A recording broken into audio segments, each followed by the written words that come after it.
man Employer Branding hört, da geht es sehr viel um Identifikation, wo ich ein großes Projekt gestemmt habe mit dem Team zusammen letztes Jahr und ich feststellen konnte, boah, da ist super viel Futter aus meinem Fachwissen, was ich in europäischer Ethnologie mal gelernt habe.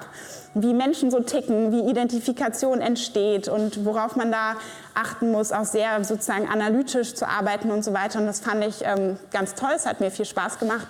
Und so schaffen sich dann doch irgendwie, ohne dass man das weiß, genau, Verbindungslinien. Das muss als allererstes mal professionell sein. Das muss irgendwie in der Form gut sein. Also was zum Beispiel auch für mich so ein No-Go ist, wenn da steht, ich war irgendwie Praktikantin bei und dann steht da nichts, was derjenige gemacht hat. Da weiß ich doch am Ende gar nicht, was ich mir darunter vorstellen kann. Also so ein bisschen mit Bullet Points irgendwie das ausformuliert, finde ich schon wichtig. Und wenn ich jetzt jemanden berate quasi, wie er mit so einem CV umgeht, dann würde ich zum Beispiel mal gucken, was ist das für eine Rolle, die ich da haben möchte? Und welche Aspekte aus dem, was ich bisher gemacht habe, qualifizieren mich denn dafür? Was macht mich denn zu einem interessanten Kandidaten? Das kann man immer ein Stück weit anpassen.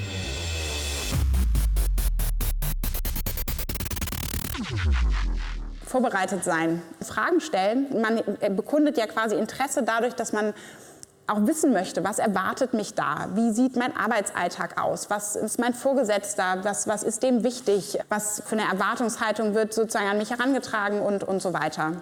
Ich finde es wichtig, authentisch zu sein, denn am Ende spielt dieser ganze persönliche Eindruck aus meiner Sicht mindestens 50% sozusagen der Entscheidungsratio. Das ist einfach super wichtig.